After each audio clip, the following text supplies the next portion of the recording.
রোহিঙ্গাদের সাথে ইফতারের পরের দিন দেশের রাজনীতিবিদদের সাথে বৈঠক করেন জাতিসংঘের মহাসচিব অ্যান্তোনিও গুতেরেস। এই বৈঠকে অংশ নেয় ফ্যাসিবাদ বিরোধী প্রায় সব দলের নেতারা। রাজধানীর হোটেল ইন্টারকন্টিনেন্টালে জাতিসংঘ মহাসচিবের সঙ্গে গোল টেবিল বৈঠক হয়। বৈঠক শেষে জাতীয় নাগরিক পার্টির আহ্বায়ক নাহিদ ইসলাম তার মতামত ব্যক্ত করেন। কি বললেন আহ্বায়ক নাহিদ ইসলাম, বিস্তারিত জানাচ্ছেন জান্নাতুন নাহার জেরি।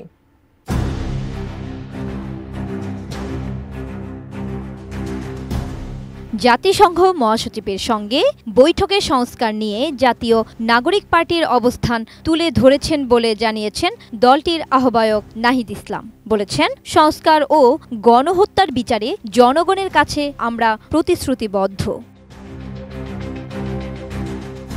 শনিবার রাজধানীর হোটেল ইন্টারকন্টিনেন্টালে জাতিসংঘ মহাসচিব অ্যান্তোনিও গুতেরেসের সঙ্গে গোলটেবিল বৈঠক শেষে সাংবাদিকদের এসব কথা বলেন তিনি বলেন, সংস্কারের মৌলিক ভিত্তি এই সরকারের আমলেই তৈরি করতে হবে। সংস্কার ছাড়া নির্বাচন কাজে দেবে না। এছাড়া সংবিধান ও গণপরিষদ নিয়েও আমাদের অবস্থান তুলে ধরেছি। মৌলিক সংস্কারের ভিত্তি এই সরকারের সময়ই তৈরি করতে হবে।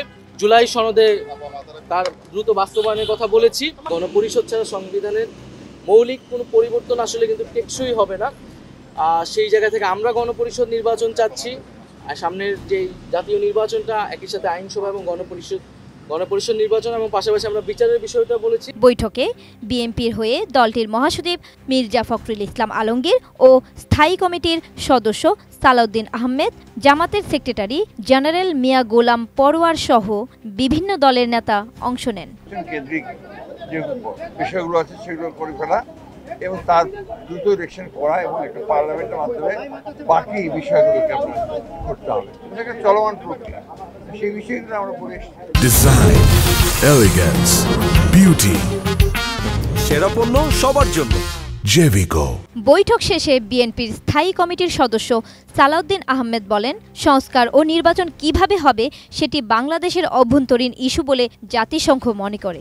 এদেশের জনগণকেই তা নির্ধারণ করতে হবে। তবে জাতিসংঘের মহাসচিব আশাবাদ ব্যক্ত করেছেন, বাংলাদেশে আগামীতে একটি শক্তিশালী গণতান্ত্রিক সরকার আসবে। পৃথিবীর মধ্যে একটা নজির সৃষ্টি করবে আগামীর নির্বাচন।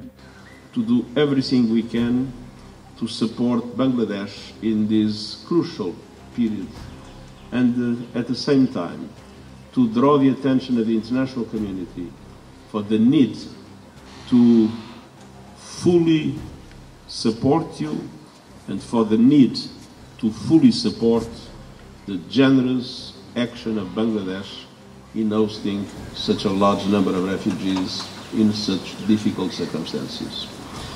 And as I am here, it's important to say that Bangladesh is an exemplary partner of the United Nations globally. You are always the first or the second country in the number of peacekeepers around the world. জামাতের নায়েবে আমির doctor Abdullah Mohammad Taher বলেন, আমরা সংস্কারের ব্যাপারে কথা বলেছি, একটা fair নির্বাচনের বিষয়ে বলেছি, টেকসই গণতন্ত্র ও জাতীয় ঐক্যের ব্যাপারে কথা বলেছি। জাতিসংঘের মহাসচিব আমাদের অধিকাংশ বক্তব্য সমর্থন করেছেন। বাংলাদেশে সুষ্ঠু নির্বাচন নিয়ে জাতিসংঘ মহাসচিব আশাবাদী। আমরা সংস্কারের ব্যাপারে কথা বলেছি, একটা ফেয়ার নির্বাচনের ব্যাপারে আমরা কথা বলেছি, টেকসই গণতন্ত্রের ব্যাপারে আমরা কথা বলেছি এবং জাতীয় ঐক্যের ব্যাপারে আমরা কথা বলেছি। গণসংহতি আন্দোলনের প্রধান সমন্বয়কারী জোনায়েদ সাকি বলেন, আন্তর্জাতিক মানদণ্ডে জুলাই গণহত্যার বিচার নিশ্চিতে জাতিসংঘের সহায়তা চাওয়া হয়েছে। এছাড়া সংস্কার ও নির্বাচনের বিষয়ে ঐক্যমত্য নিয়ে আমাদের অবস্থান তুলে ধরা হয়েছে।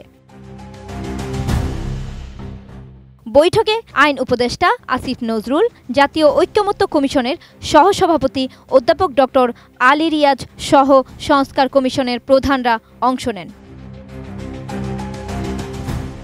জান্নাতুন নাহার জেরি, এটিএন নিউজ।